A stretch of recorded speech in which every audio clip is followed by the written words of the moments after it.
Terror at Gouffre Bay. Should we always honor a loved one's legacy? You be the judge.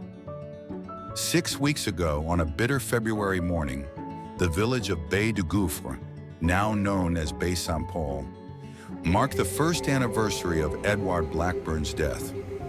The old storyteller was beloved by all for his chilling Wendigo tales that kept tourists both terrified and fascinated. That same morning, Mayor Dubois announced a massive tourism development project. "We're going to transform our wilderness into Quebec's premier resort destination," he declared, pointing to maps that carved up the flourishing forest Edouard had spent his life protecting. By evening, everything changed. Michel Tremblay, a truck driver, was driving on Route 138 when something appeared in his headlights. Massive legs, 3 meters tall, crossed the road before disappearing into the spruce forest. Within days, other drivers reported similar encounters, always near the proposed development sites. Word spread quickly. Fear took root. The creature seemed to feed on it, growing bolder each week. Young Tommy Blackburn watched his neighbors' faces transform from skepticism to terror. At 17, he remembered his grandfather's stories, but couldn't understand why everyone kept looking at him with those strange, calculating stares. Some villagers whispered their opinions to anyone who would listen. "Edouard didn't just tell Wendigo stories," Mrs. Bouchard murmured. "Some say he became one himself." Unable to bear the accusations against his grandfather, Tommy took refuge in his grandfather's attic. Everything was exactly as Edouard had left it. An old wardrobe stood at the far end of the room, and inside it, a chest secured with an antique padlock. Tommy reached into his pocket to pull out the keys he had carried with him since the funeral.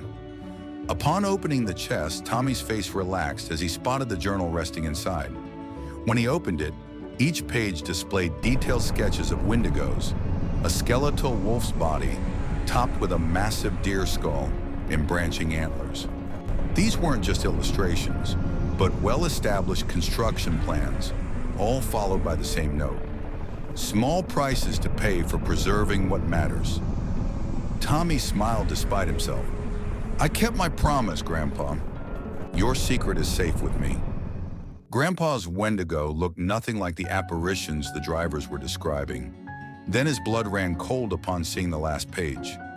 The old man's methods were too gentle. Real fear requires real consequences. Mayor Dubois' project must be stopped permanently. Fear requires real consequences. Tommy's hands trembled. How is it possible? I'm the only one with the key to the chest. If no one else could have opened this journal, if no one else knew Grandfather's secret, then who wrote this note? Who was continuing his work? His eyes focused on the family photograph, every member of the Blackburn clan smiling at the camera. All present and all suspects in his mind. As if in answer, a sound emerged from below, the slow, deliberate creak of the front door opening. Tommy was no longer alone in the house. The floor is yours. Should Tommy protect his grandfather's gentle deception or expose the violent truth that someone else has created in Edouard's name? Discuss your position with a partner, then share your reasoning in a group debate. Like and subscribe for more modern fantasy tales in immersive audio. Share your thoughts in the comments and spread the word to inspire others. Stay tuned for our next modern fantasy tale.